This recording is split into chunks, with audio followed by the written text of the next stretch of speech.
Kag sa Good Vibes, kapistahan ni San Juan Bautista subong nga adlaw, ang iban ginpakamaayo nga magpaligo sa lugar nga libre lang, pareho sang suba.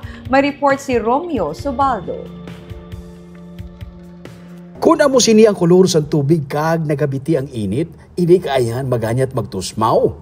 Ini ang Malugo River sa boundary sang Silay kag Ibi Magalona. Kung weekends, kag kung wala sang klase, nagadagsa ang tao sa sini nga suba. Pero subong nga kapistahan ni San Juan Bautista, may mga nagapaligo pero hindi amo sina kadamo. Kung ikumpara sa nagliligad nga tuig, jutay katama ang tao. Natupan abi sa tunga-tunga sang semana, kag bag-o lang nagsugod ang klase. Pero ang pamilya Sareño, taga-barangay Mandalagan pa sa Bacolod, nagkadto sila diri, magluwas nga mabugnaw kag matinaw ang tubig kung ikumpara sa iban nga mga suba sa Bacolod, libre lang ya diri. Sadya lang daw kay ano lang do ka komportable sa mga bata. Oo. Hindi ka komportable sa baybay kay may bayad pa nga daan ng magsulod ka. Ariya libre. Sa panahon subong ka mahal sa tanan, basta namin libre. May bayad. Oo. Kaming libre.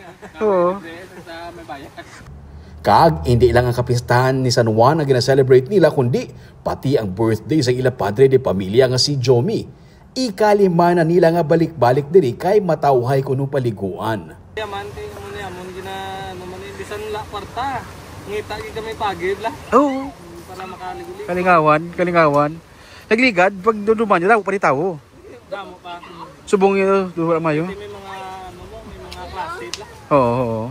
Kung sa beach kuno abi, may bayad. Gani diri sila kag. Nakalabot man sila diri bangod man sang ilang mga kaingod balay, nga diri man nagatipon-tipon kun weekend, kag kun kapistahan ni San Juan. Ang iban nagatinir sa mga tulda sa igadlang sa suba. Mansig-mansig lang pangita sang plastaran. Ang iban, pati motor, ginabaliguan sa suba.